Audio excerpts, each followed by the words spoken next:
Okay, we're live now. All right. Okay. um, hey guys, it's been a while since we've had the podcast. Last week we talked about Dead City, which was a very short stream for some reason. Because even though they had episodes out already, it took less time than I thought it was. But we're gonna start the podcast today.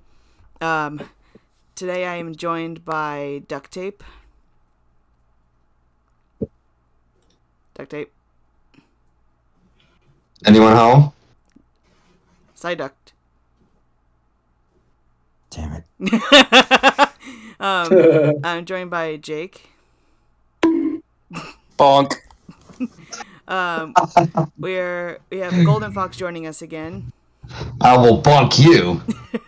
and Boy, I am the bonk master. and we have No, Piggy. you're not. Hello. Yeah, it's been a while since we've had Piggy and Golden in the podcast. God damn it. There we go. Sorry. It's okay. Yeah, it's been a while since we've had Piggy and Golden in the podcast. Last time we had Golden in the podcast, it was during the very first episode of the podcast we had. And the last time we had Piggy was it the It was the favorite horror movie franchises, Yeah. which was in my personal opinion, I did horrendous in that one. yeah? Because I told you ahead of time, but you forgot. Not just that, I don't watch horror movies, see, so I had to fumble my way through half of it.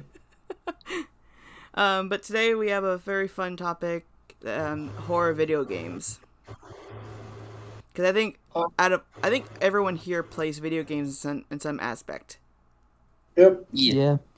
And recently I've been on my Twitch page. We've been playing a lot of Phasmophobia, which is a horror related game. But we're gonna talk about these in order that I have them listed. Phasmophobia is listed, but thank you for doing the sound alerts. I didn't even hear the. Oh my, Piggy! I gave you too much power with this. I swear. You really did. But You really did. The Phasmophobia That was one your scared, biggest mistake. That Phasmophobia one scared the crap out of me yesterday during my stream. Oh my gosh. Okay, well, we're gonna talk about these in order. I have first listed the Five Nights at Freddy's franchise of games. Some of the most convoluted lore I've ever had the displeasure of reading up. Okay, so for the thing is, we're not gonna talk about the lore. Thank fuck. We're gonna that's a whole nother topic for when the movie comes out. When the movie comes out, we're gonna do a whole nother topic on that. But today we're just talking about how the horror movies scared us, or not horror movies, horror games. Horror games scared us, and like we're gonna I guess rate them on a scale of 1 to 10 if they're scary or not. So we're just talking about the FNAF franchise as a whole. Yes, it is scary. I'd say nowadays the FNAF franchise is not as scary with their jump scares, but especially if you look at Security Breach. Mm-hmm. So I With think Security Breach, there were times where I wanted to be jump scared. yeah, I feel like ever since they started, when they got to Sister Location, they kind of stopped with the jump scares aspect. And so, my personal opinion, I think the franchise gets a 7 out of 10 because they're still trying to give that same feeling of jump scares, but it's just not working anymore. Yep. What do you guys think? Yeah, I'm with you. I could be a real jerk and talk about how overdone jump scares are over the course of the horror genre, but I know that would really spoil the fun for everybody else. Honestly, my frame of reference with the series only goes to Game 4, and if I were to rank those individually in terms of scariness, first one would get an 8, second would get a 9, three would get a 7, and I think 4 would also get an 8 too. Yeah, I think the second one was definitely the most scary out of the entire franchise, because not only did they add so many more characters for you to have to try and survive from, but they took away the doors. Yeah. And I think 4 would have gotten to where 2 was, but I think they kind of overdid it with the robot models a bit. I mean, Yeah. a robot shouldn't have that much teeth. I mean, granted, like, I know we're going to talk about lore, but like the thing with FNAF 4, it's taking the place of when a small child is in the hospital and is he had just been bitten, like his frontal lobe has been bitten, so he's in the hospital recovering. Yeah, And that don't change the fact. So isn't Yeah. it a dream sequence then? No, not really. Like I said, when it gets closer to the FNAF movie coming out, we'll have an entire podcast just about FNAF and the lore of it. And I don't know if I would be inviting Logic or not, because he has a whole lot to say on that, but... Just him alone would fill out the entire podcast. Yeah, because we spent an entire call in V server talking about that, and it was just... Yep. But, anyways, and then I also want to talk about the FNAF fan games.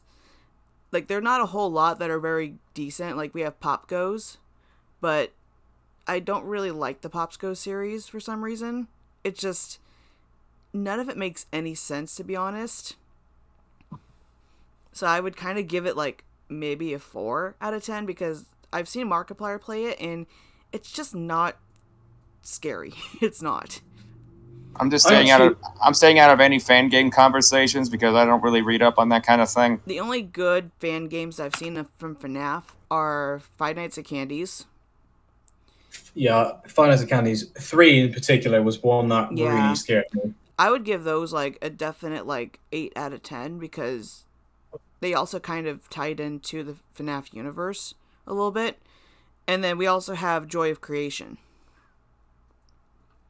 Yes. Joy of Creation is downright terrifying, and it's a fan game.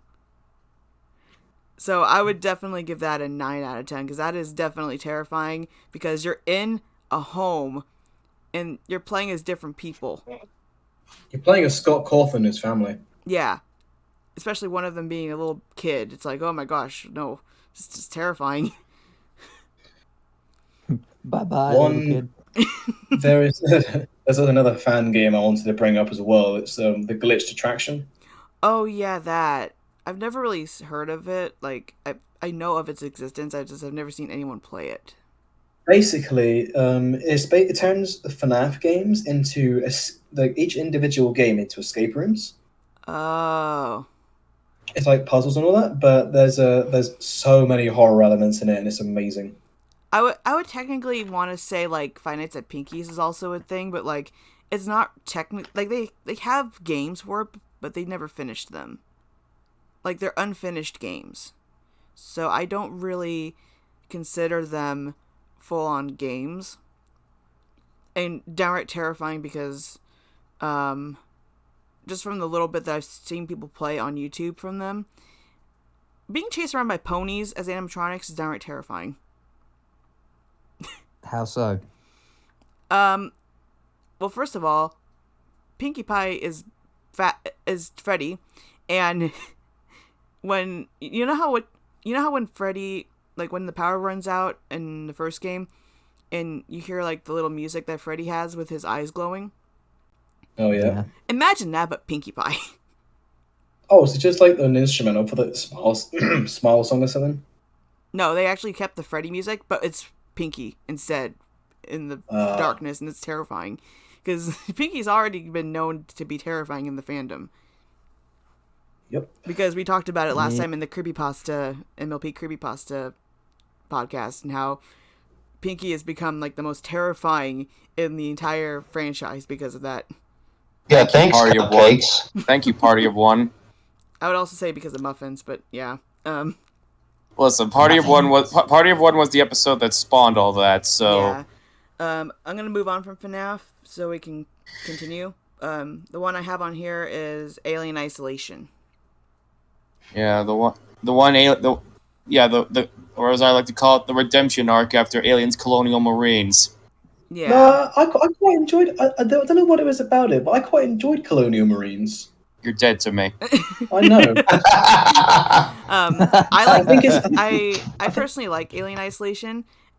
It's one of the good Alien games that we have Because I know we have Alien vs Predator from the Xbox 360 and everything, but it's not a good game. I've played that one on the 360, and the campaign is so weird. It's like you can either be alien or predator in the campaign, or you can be a human, and it's very confusing. And the game is broken.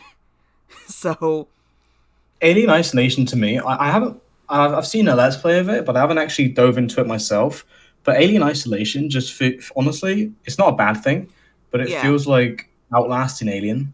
yeah, because like it even kind of fits in the Alien movie universe in a way, because in my opinion, it kind of takes place after the first movie, because we see Ripley's daughter being the main character in the video game. Hmm. Mm-hmm. And I mean, I think it kind of makes sense because they even have the monologue after the first movie, which I think Jake will remember because I showed him the first movie. Yes. So they actually have the end scene monologue in the video game. So it Yeah. kind of ties in with the first movie. So I kind of like that. Mm.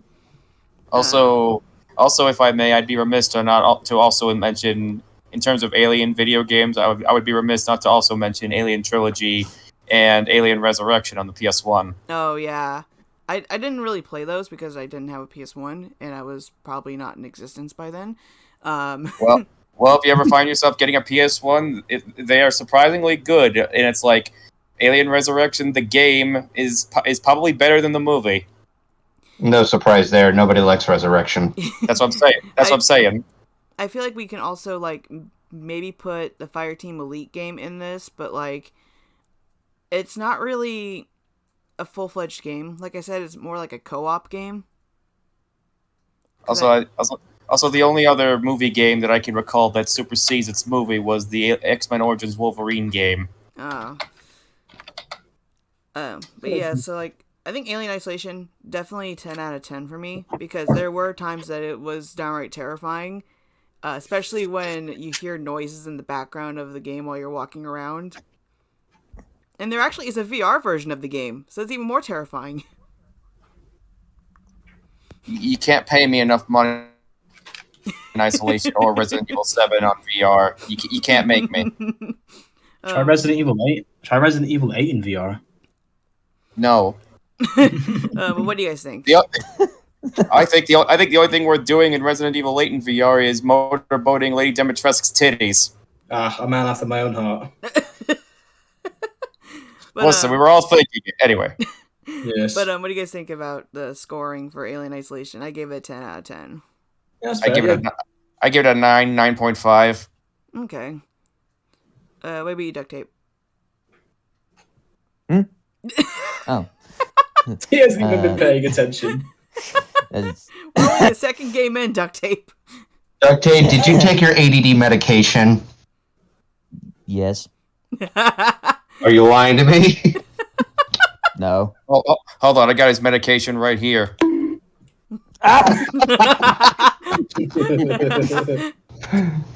Okay, so Alien Isolation. Now, to be fair, I didn't play that game, but I've experienced it. I did watch some Let's Plays of it, and Let's be honest, the only Let's Player we saw play it was Markiplier. yes. Not me. I didn't watch Markiplier. I watched Kim of the Yogscast with her friend Hannah play it. But like honestly, it's actually pretty good. I'll give it a 9 out of 10. It is a good game. Yeah. Golden, did you say what your rating was on it? For Alien Isolation, I can't pass any particular judgment on it because not only have I not played the game, I haven't even watched the gameplay of it or listened to its soundtrack. Oh, okay. All I know about that game is that Bliss wants me to stream that. I think Bliss played it a long time ago on her channel. She did. And I know she likes aliens, so. I sense plenty of Lightning Bliss jump scares ahead for you with that one. Well, crap. Yep. I guess we'll move on to Dead Space. I haven't played Dead Space. I haven't experienced any Dead Space games whatsoever. So Let's- We should have invited Toxic because Toxic knows about Dead Space. Now that I took my ADD medication. listen. The first one and the remake, give it all to me. The second one, I'll take half of it, and Dead Space 3 can go die in a hole. I know that they also made, like, we'll talk about this later with Slender, but like they also made a Slenderman version of Dead Space, where Slender's in Why? space My God. Why? because Slender. Why would you do that? But why? It's like horror movies. Like you put the horror movie character in space, and boom, it's a new thing. But honestly, God damn I've never played Dead Space, so honestly, I have no idea what I would rate it. But from when I see Toxic playing it in V server, I would say maybe a 3 out of 10. Do you mean just ranking the whole franchise? Yeah. Okay, well. First of all, I also remember there was a light gun spinoff on the Wii called Extraction, and that was also pretty solid. Mhm. Extraction. Just think House of the Dead, but in space. Oh. Oh, okay. But yeah, in terms of ranking, the other ones, yeah, the first one in the remake get nines. The second one gets a 7, and the Dead Space 3 gets a 4. Okay. Because like I said, Dead Space 3 has no pretense of horror from horror at that point. It's like, I know people are middling on Dead Space 2, but at least that has some horror to it. Dead Space 3 says fuck that. So fuck them and fuck EA for that matter. I mean, EA can screw off all the time, considering how horrible they treat their employers and how how bad they don't care about their consumers and everything. It's Can we also just say like they kind of mess up on a lot of things, like with the fact that Uno keeps kicking people out of games. yeah, no, that's Ubisoft. Oh, Ubisoft. Never mind. Yeah, but That's Ubisoft is also stupid. Yes. So yeah, Very stupid. So yeah, EA, Activision, and Ubisoft can go fuck themselves with rusty cast iron dildos. Let's move on. Duct Tape, why are you redeeming Taunt the Ghost? We're not playing Phasmophobia. I don't know. I just felt like doing it. Okay, water break. That's actually good. I need water right now. But did everyone say their part on Dead Space yet? I have nothing to pass judgment on, so I'm in the clear. Okay. I have nothing. I have nothing to pass judgment. Dead Space poggers. Fuck off. Okay, so next on the list is one of my personal favorite games because I've seen people play it, and it's actually one I want to play on my channel later. Until Dawn. That's a good one. Yep. Like I've said before, I love Until Dawn as a franchise because I like the idea of the choose your own like path games because your choice matters. It's the closest thing to an interactive slasher flick we've ever gotten in video game form. Yeah, and it kind of reminds me a lot of the Telltale games because your choice does kind of matter in the video game because it can make people like either survive or die. But honestly, I love the Wendigo design as well because it's different from the Wendigos we get from like other games where they're like the goat skulls and everything. In this game, like they give them the same type of ability as like Predator, where they can like see vision, like see heat and everything, which is very weird. But I honestly like the game, and I'm not just saying it because Rami Malek's in it. I'm not just saying that. Yeah, like I said, it's one of those. It was kind of a landmark release in that what it did, it actually succeeded at it. Yeah. Yep. So I would give it a definite like, I would say 9 out of 10 because there is some things that are kind of messed up about it that they needed to have worked on probably, like making it so that way it's not just a PS4 exclusive game. Yeah, kind of. Yeah, I'm just sitting here saying similar things about Bloodborne. It's like this is such a great game. It should not be kept as a PS4 exclusive. Yeah, if they had made it like accessible to everyone else who didn't have a PS4 at the time, it would have been better because then more people would have been able to enjoy it as a game. Yep. Mm-hmm. Yep. Yeah, Until Dawn's a 9.5 in my book. Yeah. I mean, the jump scares were pretty terrifying. Like, the Wendigos are just terrifying in general. Oh yeah. Except it kind of reminded me of the Rake at some points, and it's like, okay, you're like the Rake. Okay. Christ. I mean, if it still scares you in that way, does it still fail or does it succeed? No, it succeeds. Yeah, as long as it's scaring you, I'd say it still succeeds. It's like it succeeds, but you hate it. Yeah. Okay, what does everyone else have to say? Yeah, so, yes, I think I said what I wanted to say. As long as the game scares you, then I think it succeeded. Okay. Yeah. And So, Golden, you're gonna pass on this one as well? Yep. Okay, just want to make sure. Next one is Resident Evil games. Ah, Your excitement, Piggy, when I mentioned Resident Evil. mm-hmm. Do you want me to start the ranking now, or do you want me to wait till everyone else has their piece? I am gonna personally pass on my ranking because I've never played Resident Evil games. So I'll. I am holding myself back from not going on any particular tirades. Me too, mate. Me too. I mean, Resident Evil 6. I mean, you guys are free to give your opinions. It's fine. Resident Evil 7 revolutionized the Resident Evil series. agreed.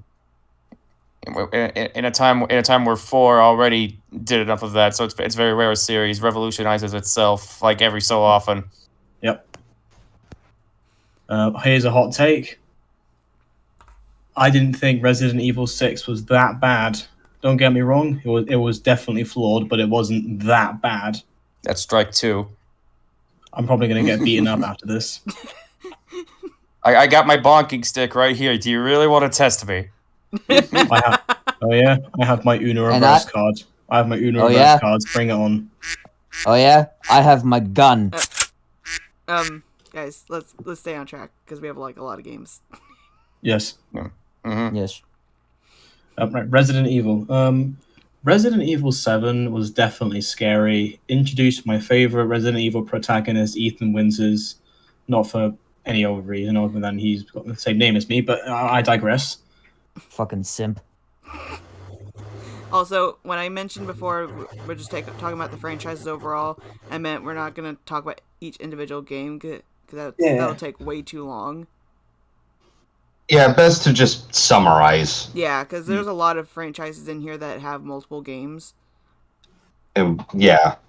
And you don't want to milk out one title for like hours. The only time that we'll do that is like if there's like one particular game in the franchise that was very bad. But other than that, we're not going to sit here and talk about the every single game in the franchise. So just give us a short summary of like how you think of the franchise overall. Resident Evil franchise gets 10 out of 10 from me. Okay. So I give it an 8 because some entries are better than others, and the less said about some of the spin-offs, the better. Okay. I'll give it an 8.5 out of 10. You say 8.5 or 9.5? 8.5. Okay, I was. Don't hate me! I heard that. The Om Nom from TF2. Sorry, I had no choice. My hand was telling me, do it! Golden, have you played Resident Evil or no? No, but I do apologize for using this word because it should be taken a little bit more seriously. I do get a little triggered when I hear that title, and it's not because of the games. It's because of Paul W.S. Anderson. Oh, okay. Oh, God. Yeah, I don't blame you. Yeah. Yeah. Here's how to adapt a game. Don't follow it at all. Write your own fan fiction and throw your wife in. I'm going to stop there. Oh, okay. It's like, we get it, Paul W.S. Anderson. You love your wife. Please shut up. Yeah, no, you know what his reason is for not following the first game? What? Because it would have been too predictable. Like, he uses Alien as an example, where Sigourney Weaver's like the sole survivor on who's going to live and who's going to die. It's like, okay, first of all, the fans love that story. It's why they wanted it to be a movie. And second of all, what does it say for neutral audiences who haven't played the games? Yeah. You had a golden opportunity right there, and you threw it out the window. Yeah. Yep. Yeah. So I guess we'll move on to Silent Hill, the franchise overall. Yep. I've never really, once again, I've never played Silent Hill. It's been one of those games I've been kind of interested to play, but never got any consoles or anything that had the games on them before to actually want to purchase them. I have a tendency when I want to play horror games nowadays, I'll watch people like Markiplier play them, and I'll be like, do I really want to spend my money and play these? That's up to you. That's up to you. Yeah, so like, I think I'll take a look at Silent Hill again and see if I want to play it again. But from what I've seen, Silent Hill is very terrifying. And I know they have like, I think we talked about it last time on the MLP podcast, where they also made a Silent Hill pony version. Of course they did. Silent Ponyville. Yeah, Silent Ponyville. So I think they kind of did that as well. So I would be interested in playing it. But I think scare tactic wise, I wouldn't know, so I'm gonna skip my rating on it. Yes, Silent Hills 1 through 4 are great. Downpour and like Shattered Memories on the Wii is also pretty good. Downpour is underrated. The rest I could throw the wolves. So your overall rating of the franchise? Like 8.5. Okay. Like if I were ranking them all individually, like I said, I probably rank 1 through 4, like anywhere between 8 and 9. Shattered Memories an 8. Downpour a 7, and everything else I forgot which ones are left, but I could probably rank those anywhere between like 5 or 6. Okay. The only reason I didn't do this for Resident Evil is because there are way too damn many of them. Yeah. That's why I was saying for certain games that have like a lot of entries, like the FNAF franchise, we weren't gonna like dig down deep into each one of them because one thing we're gonna talk about FNAF on a whole other podcast, but in itself. So maybe later on we'll have a separate podcast for each entry, probably.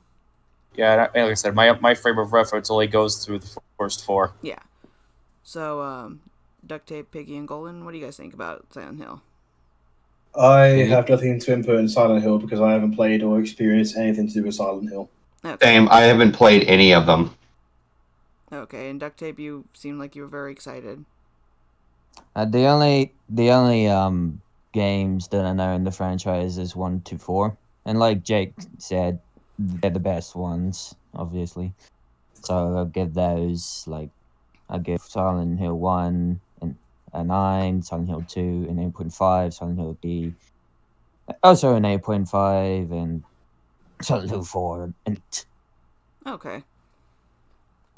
We'll move on to Little Nightmares.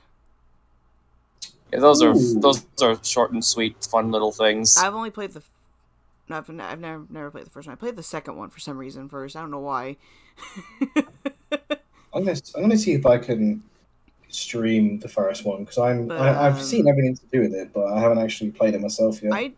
Even though they put it under as a horror game, I don't see it being scary. It's very cute with the style it's in. Hey yo, hang on. I mean, I would give it maybe like the franchise like maybe a 6 out of 10 because they're trying, but they're missing the scary aspect of it. I give it an 8 out of 10 for at least having some solid and unsettling set pieces. You know.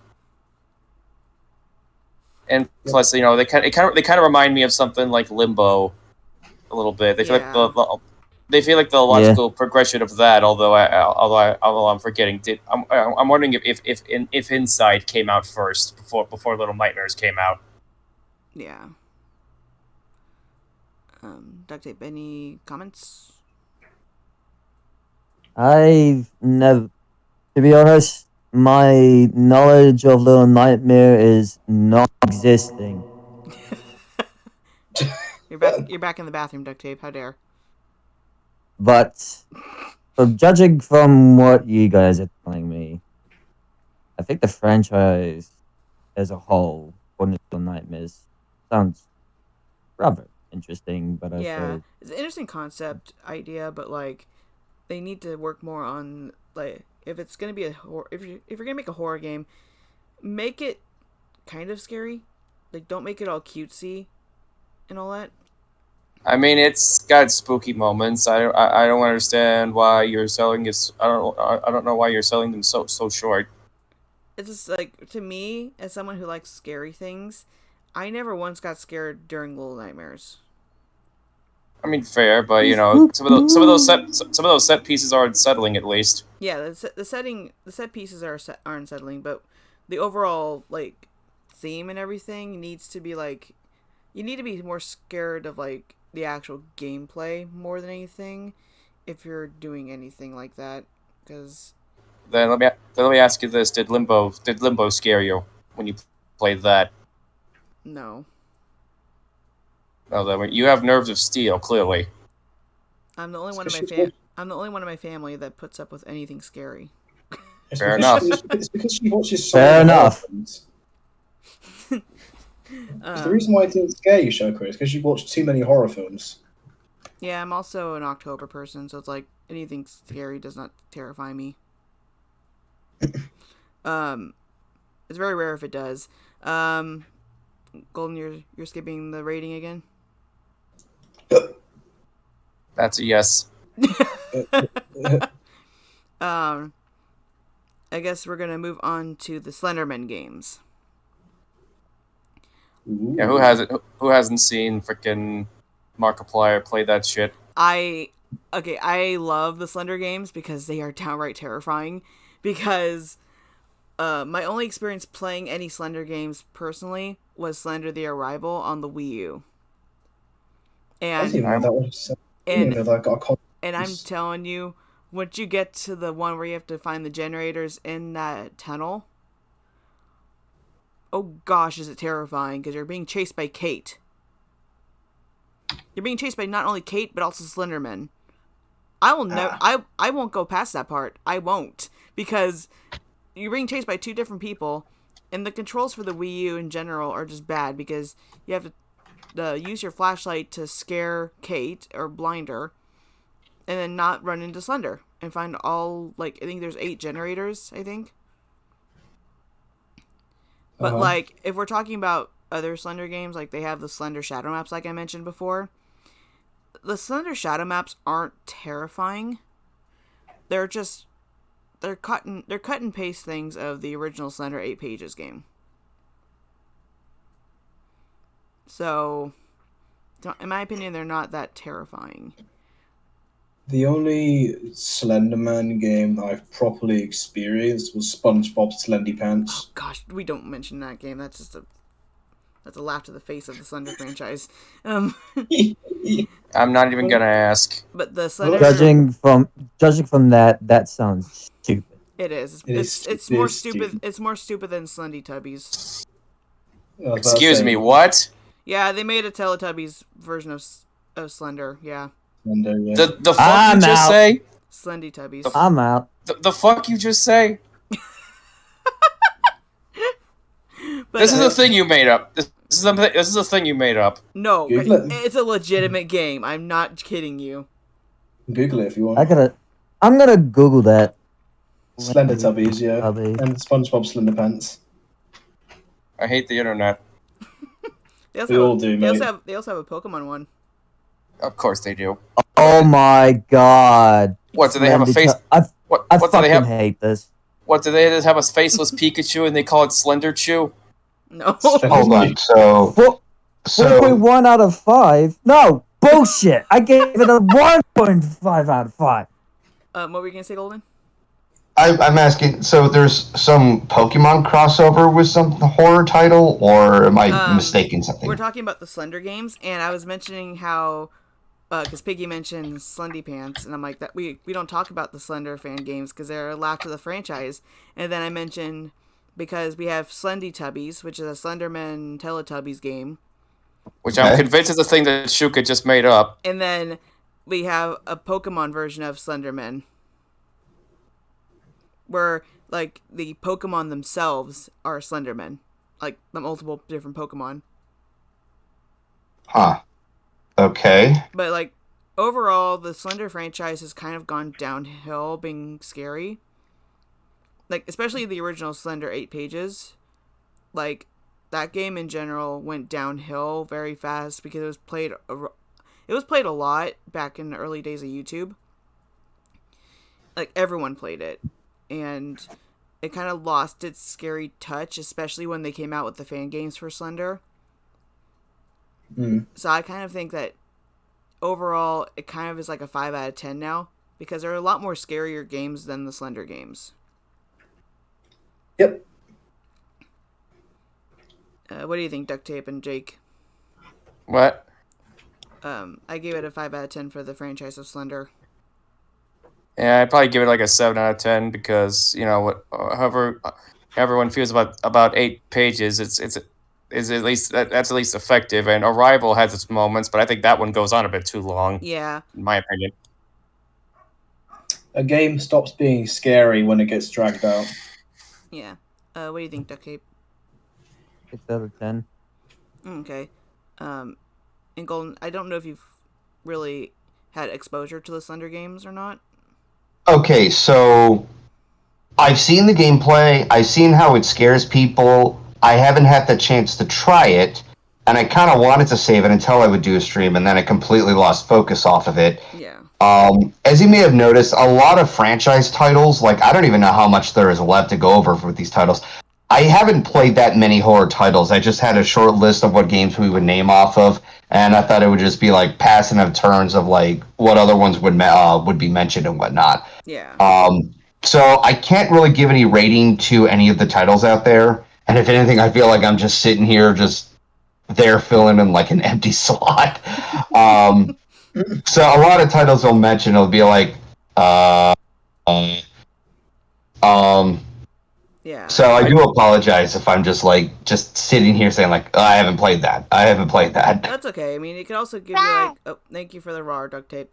It can also give you like ideas later on for like maybe like a random like idea for like a game stream or something. Because looking at these games again, I'm like, oh, I might want to do this, might want to do that. I mean, maybe so. Actually, I do have a title in mind, but you're still going over the horror franchises itself, so I'm not going to take over. Yeah, maybe if we have time afterwards, we can discuss them. All right. Yeah. Next one is the Left 4 Dead franchise. Okay, Left 4 Dead 2, I love. I knew you were gonna say that, Golden. It was like, Let's be honest. Let's be honest. Let's be honest. Left 4 Dead 2. Chef's kiss. yeah, that's just like, I just find it hilarious. Like, oh, I don't know many of these horror games. Do you play Left 4 Dead 2? Yes, please.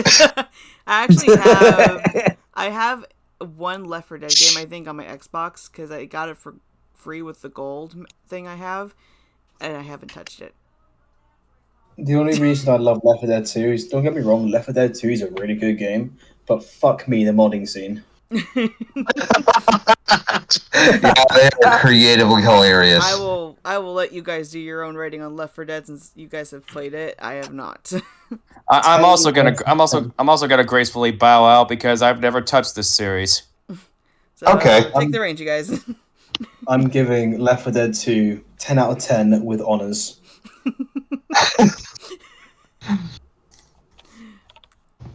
If you don't agree, you're automatically wrong.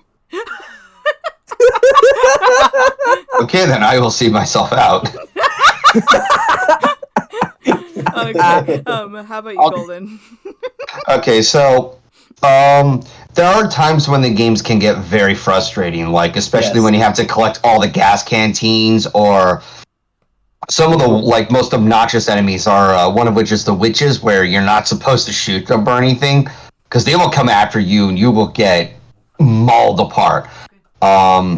The other which are what are keep they? reminding myself. Yeah, and there's also what's it called? The jockeys who like to jump all over you, or the smokers who have their really long tongues. Like obviously there's the variety there. Yes, Piggy? And then there's the times when you open up like a train car and like 3 tanks walk out. Why are they called smokers if they have long tongues? Because they leave big pile. They like be chunks of smoke when you shoot them. Yeah. Spitters. Oh yeah, no spitters. I just now remembered. Or there's probably a different name, but So, you get like acid spit on you and everything, and it's like it blocks your vision, sort of, or blurs your vision. So yeah, good. so smokers are just the lickers from Resident Evil, but with a nicotine problem.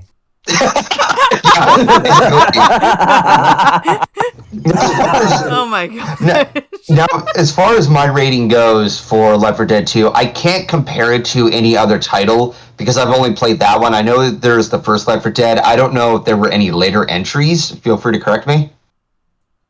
I think Back for Blood counts, but don't quote me on that one. Okay.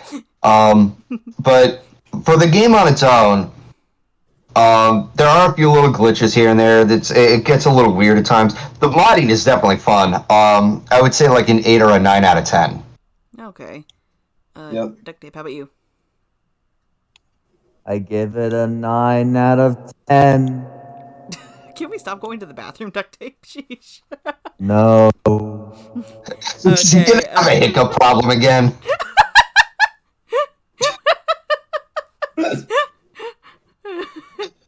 Christ. So the next one we're going to talk about, this will probably be only me and duct tape and Piggy talking about because we've played it recently, but Phasmophobia. Get me a lobby in Phasmophobia. I am on it like Paparana. So ever since I got my gaming laptop and I've been playing Phasmophobia with you guys, I have loved it because I've always wanted to go ghost hunting. And when I started playing it, I was just like, this is downright terrifying because when I played it by myself with Snick the first time, with just the two of us, and we had to separate in the house to find evidence and all that, it was freaking terrifying because I would hear things with the freaking parabolic microphone. And I'm like, nope, nuh-uh, don't like it. It's going in my ear. I don't like it. Yep. And then the fact that they added cursed objects for when there's multiple people and you're doing intermediate or something. The fact that one of the cursed objects, when you use it, the crucifix doesn't even work with it. We find that out later, actually. Snake told me this. Because it was the one where he used, like, the mirror. Yep, the mirror. And he used it, and he decided to use that cursed object and all that. He's like, I'm very confident where I placed the crucifix. It spawns right on top of me, the stupid ghost, and immediately kills me. The ghost really does roll in like, hi, how are you? This is the most terrifying part, though, of Phasmophobia. When it was just me and Snick playing, it started a hunt. It kills Snick. I try to run out of the house, and it immediately starts another hunt after it kills him. And apparently, whenever we tell people this, they're like, the ghosts never do that. Well, they do that. So, honestly, Phasmophobia, 10 out of 10 for sure, because it freaking terrifies me. And if you guys have seen my past streams from it, it's terrifying. You can hear my scream. Yeah. I haven't done that. And also, I'm sorry, Duct Tape, that I killed you with the tarot cards. I did not mean to do that. I don't forgive you for that. I kept drawing tarot cards. And I kept on getting the fool mostly, but I kept on getting the tower. But I gave it a 10. Keep on getting the hermit. And the hermit, yeah. I give it a 10 out of 10. How about you guys? Yep, I'm down with that. Okay. My thoughts on. Oh, sorry. Oh, go ahead, Jake. I was saying my thoughts on Phasmo are only this. I've played Ghostbusters, the video game, if that counts. I don't know if that counts. I know. I mean, I'm you're joking. hunting ghosts. Yeah, I just don't know if it counts as like a standalone like horror game or not. Because if you remember, Ghostbusters itself was a mixed genre. No, I know. I was joking. Oh, okay. I was like, what?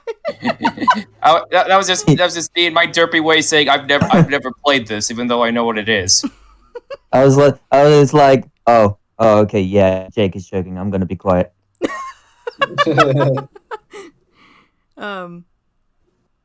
Yeah, because I know that Jake and Golden don't really play Phasmophobia, so I was like, it's probably Okay, so in my experience of Phasmophobia, it is one of, if not the most frustrating horror game that I played. It Because can I be keep frustrating, yeah. dying all the time. And at this point, I'm just not having fun. It's like, what am I Yeah. doing wrong? And at that point, I was like, I'm done playing. Yeah, I lost my patience. it can be frustrating at some points, especially if you're kind of new at starting, and if like if you're stuck with like certain objects that you have to use and you don't like using them. Like for me, my go-to objects I like to use are the EMF reader, spirit box, because I like taunting the ghosts. I like taunting them. I don't know why. I'm that guy who just always has the camera. Yeah. I'm one walking around with the video camera and the digital camera taking pictures of things. And then you have people in my chat that are just like, you need to taunt the ghosts. Taunt them by saying their name. I'm like, no. I don't want to taunt them that much. But, Dorothy Roberts. oh gosh, don't start that again. I guess Ghosts and their Chipotle. the next game that's on here is actually one that Jake mentioned to me, Clock Tower. That Oh. classic. Yep, there goes what I was going to mention. What were I you gonna mean- mention? Clock Tower. I mean, you guys could talk about it. I've never played it, so I'll let you guys take the reins on that one. So Yeah. I only played the SNES version, and it's a point and click. I haven't made much progress, but I have seen, like, I played the game, but I've also seen the review from JonTron, and it definitely has that scare factor to it. Yeah, It along really with does. it was the SNES Clock Tower along with Sweet Home on the NES that were kind of the grandfathers of horror in video games. Okay. Yeah. Yeah, Sorry. and there was the PS1 game that became more well known because that was technically the first version, the first game in the series we got over here. It was also point and click. So what would you guys rate it then? I definitely rank the Super Famicom version a 9 out of 10. I'd probably rank the PS1 game an 8 out of 10. I'd give Clock Tower 3 a 7.5, and Clock Tower 2 gets a 3 because it's garbage. Don't play it. Oh, okay. Yeah, Doug played that one. It was just... What about you, Golden? Well, I still have yet to like understand more of Clock Tower or just play the game. I can only judge just on the SNES game and give it like maybe a 7 out of 10 on this 1 to 10 rating. Oh, okay. I'm sure there are like better horror games on the console, and I know that there's the ones on the PlayStation, but you know me, I'm an old man. The next one on here is one that I also didn't know about, and I think it was Duct Tape or Jake who mentioned this one, but Mario the Music Box. That was him. I've got that one on my list. I'm surprised you mentioned You that. do it. I'm surprised you mentioned that. I wasn't gonna mention it until Duct Tape mentioned it. I was like, okay. Also, another thing about Clock Tower, Shoka, the main villain of the series is called Scissor Man. Oh my gosh. even though he's using hedge clippers. Why does that sound like Which why does it are sound like just giant scissors. why does it sound like a bad creepypasta fandom name? Anyways, on to Mario the Music Box. Duct Tape, take it away. Scissor Biggie, Man. you want to join in, man? Did you know? Do. Oh yeah, Mario the Music Box is made in RPG Maker, and it's a fan made Mario game, and it's honestly one of the most in depth Mario fan games I've ever seen. And it also delves into the RPG make horror genre. Yeah. Which is where we're going to be going next into this big chunk of area of RPG Maker games. I guess we'll. Thank you, Jarek, for the orca hello. Yeah, the next part of this In terms of the rating. Hey, listen. In terms of scare factor, it does have a lot of scary moments, but not moments where it like jumps to your face. Yeah. Yeah. It's also got one of the most frustrating endings. Like you just gotta hammer the space bar to no end. Yeah. Oh yeah, that's in the So original. But like I'm pretty sure there's 4 to 5 endings you can get. Yeah. yeah, from here There's on out, we're going to talk about the RPG Maker horror games because a lot of those are actually terrifying. People don't think yeah. RPG Maker games can be terrifying.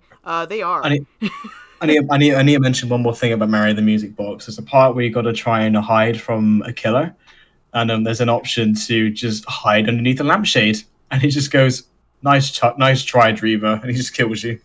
And it's just Oh like, yeah. and it's just a picture of your character with like a lampshade on their head. Stupid hiding spot, but like let me say something one more time. For the rating of Mario the Music Box, I give it a 9.5 out of 10. Same. But the story is okay. I'll admit the story is pretty. But you're gonna have to experience that yourself. Yeah, it's a game you need to experience blind. Okay. I guess next one we're gonna talk about is one that I found out about surprisingly from Lord Minion 777 because I saw it on his channel. If you don't know who that is, it's Wade. It's Markiplier's friend. He played this game called Creepypasta Land.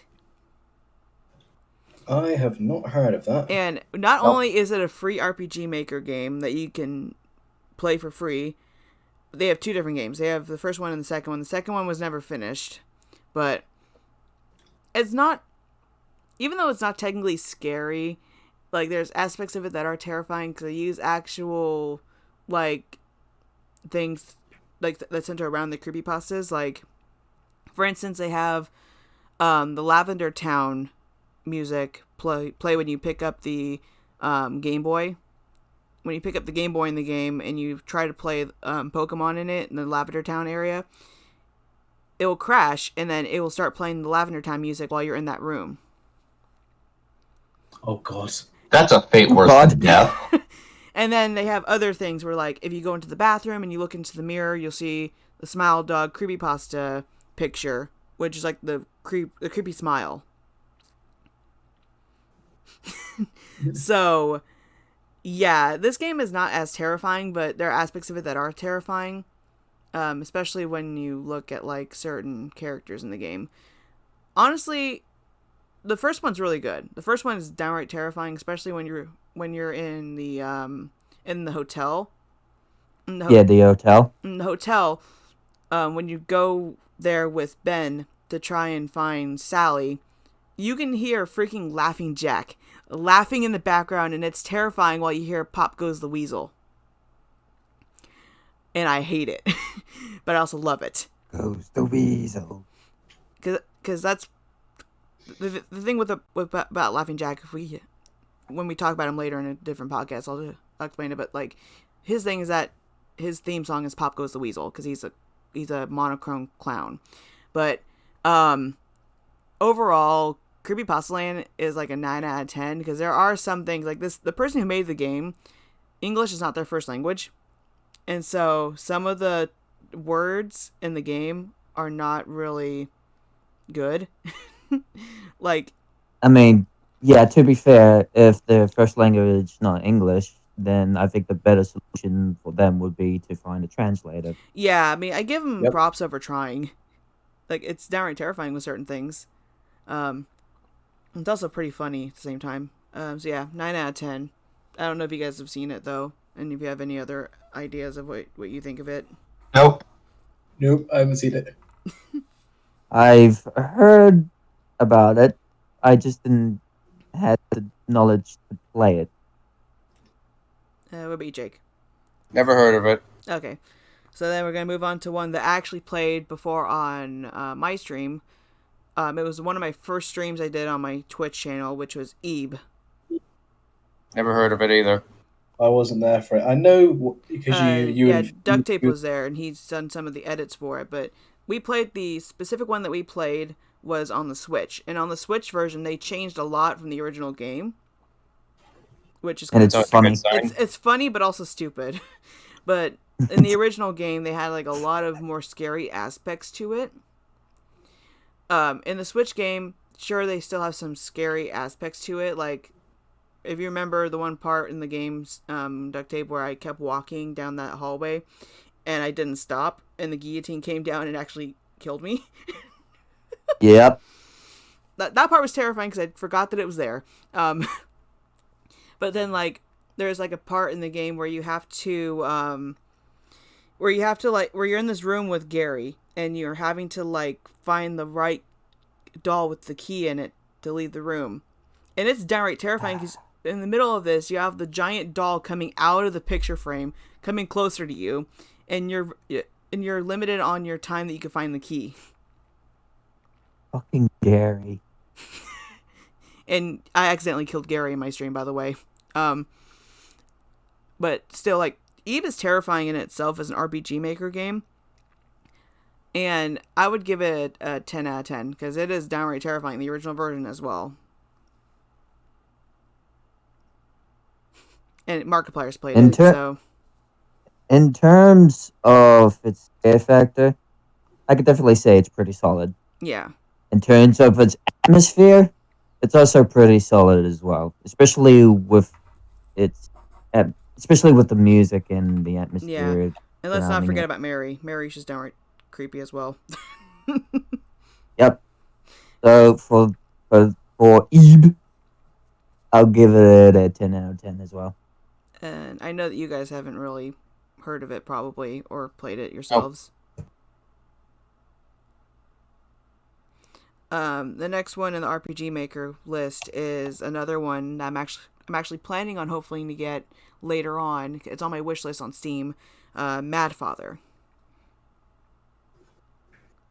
Another one that I found through Markiplier. It is a terrifying game, where your father is like you're playing as a little girl.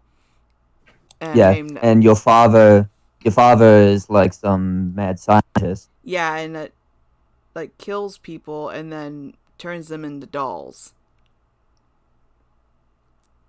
And actually killed the mom in the story as well. But it's downright terrifying because there's actually chase scenes where the father is chasing you with a chainsaw and saying your name over and over again in a creepy way.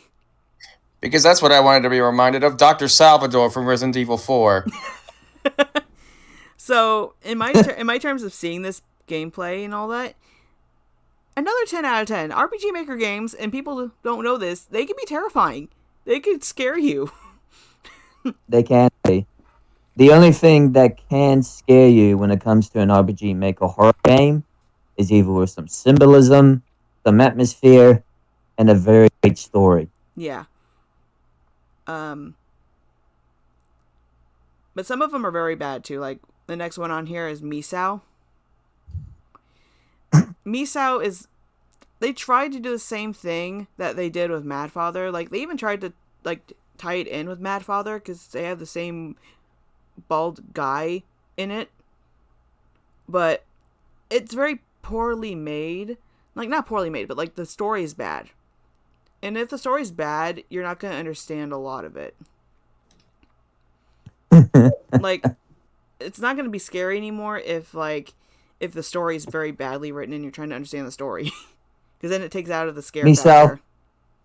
Misao. Yeah, Misao Darling, is just... sweetheart. Misao. Honey, you tried. But for fuck's sakes, man. Misao for me is like sadly a 6 out of 10.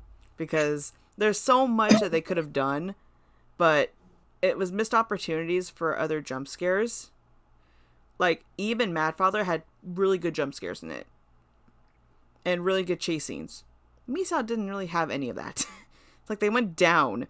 And I think Misao came after Mad Father.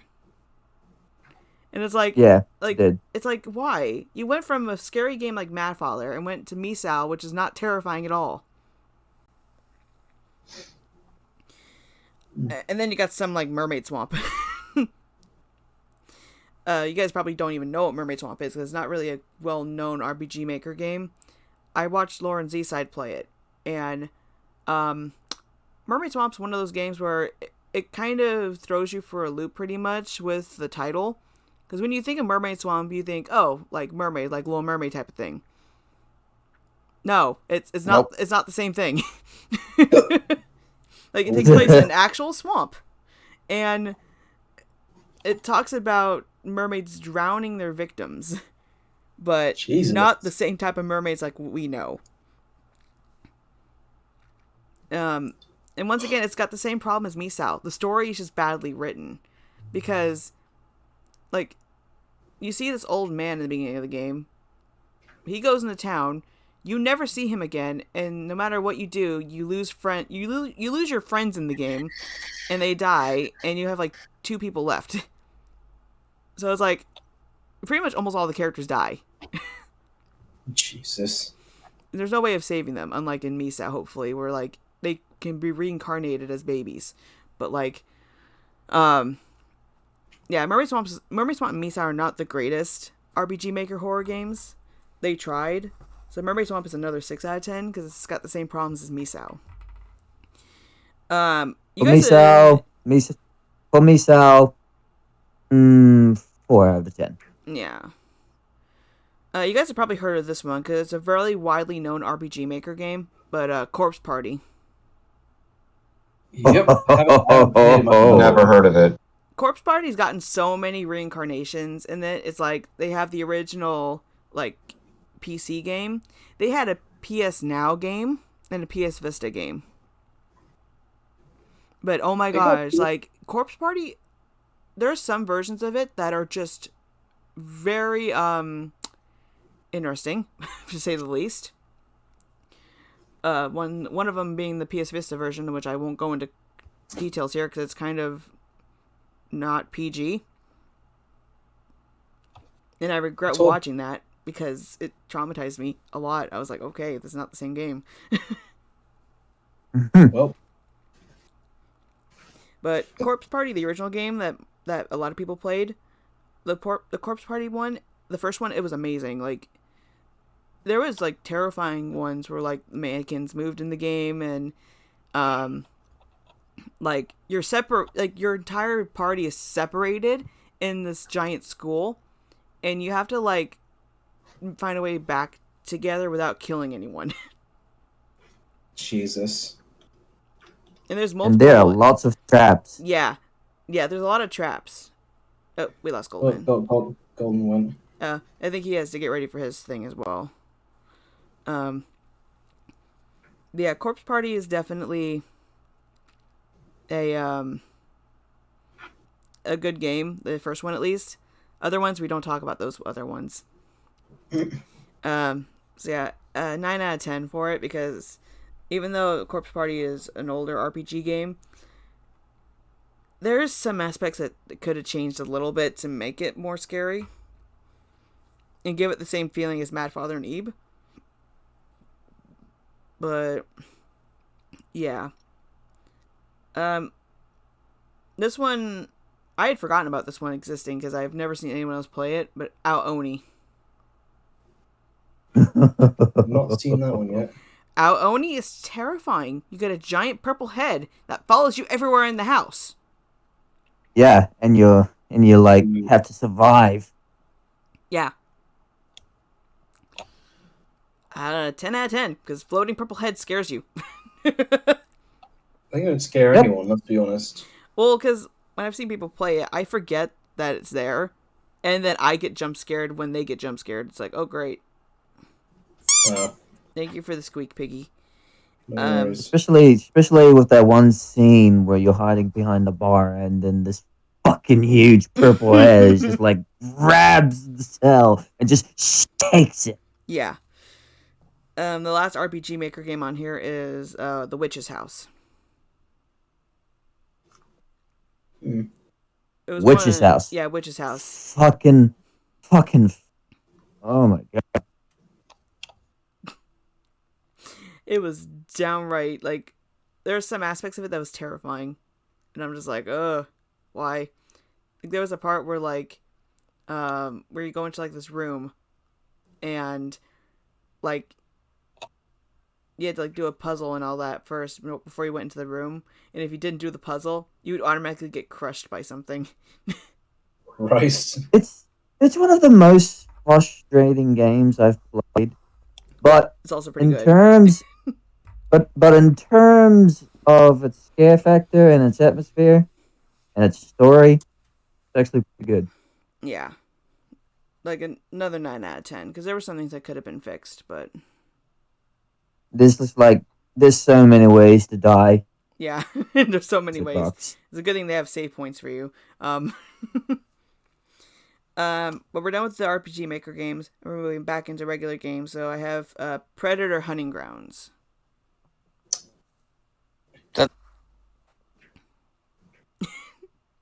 I haven't seen much to do with Predator, honestly. Is it any good? Even though it's kind of a co-op game, it's based on a horror movie, and like it's really good. Like that, the gameplay is really good. My only problem is it is co-op. It doesn't really have a campaign. If it had a campaign and it was also co-op, then it would be a little bit better. So, 8 out of 10.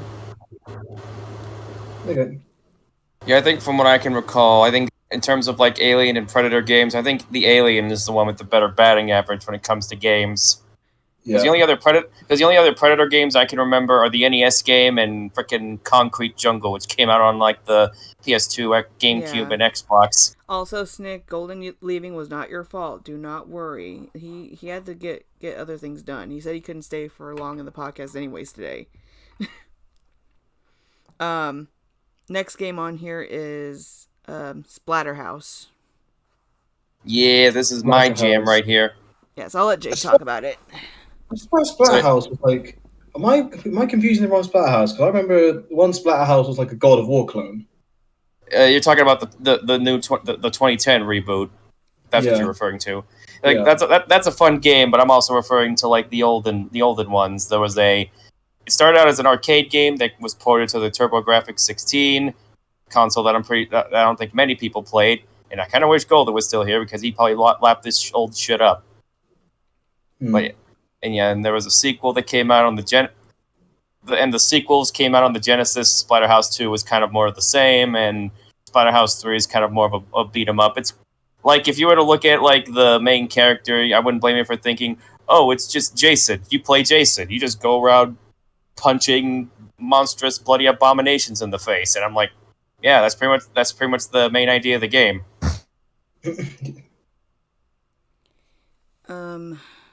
It's like part Friday the 13th, part Reanimator.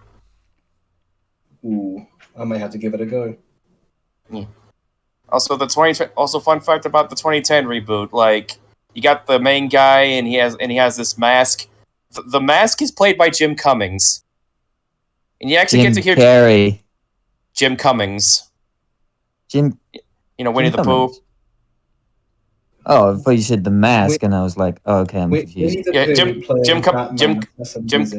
Jim Cummings plays a demon mask that possesses this guy, and it's like, if you ever wanted to hear Jim Cummings swear like a fucking sailor, this is your game. It is, from what I've seen, it looks like so much fun as well, the game. Yeah, it's fair. So guys, we're actually taking longer than I thought. How about this? We'll save the rest of the games for another podcast. Because I actually have to get other things done today too. Okay. That's fair. It can always be a part 2. Yeah, so this is gonna be a part 2. I also have like. But yeah, so thank you guys for joining today. It was fun to go over some of the games. It took longer than we thought, but thank you guys for joining. Be sure to go follow Duct Tape, and Piggy on Twitch because they are working towards affiliate. I am working towards affiliate. I'm also working towards affiliate. Following them will help them a lot. So what we'll do is next Sunday we'll continue with the other games. And then I'll do another poll for another topic after that. Yep. But yeah, we'll talk to you guys next week. This coming week is going to be kind of iffy about other streams because I start back to work this week. So it's gonna be interesting, and then when I get back into doing classes again, it's gonna be iffy again anyways, so schedule's gonna change a lot for the stream uploads for gaming. But I'll try to get them done when I can. But yeah, thank you guys for joining today. We'll talk to you guys later. Bye. Bye. I'm gonna go my D&D. Bye.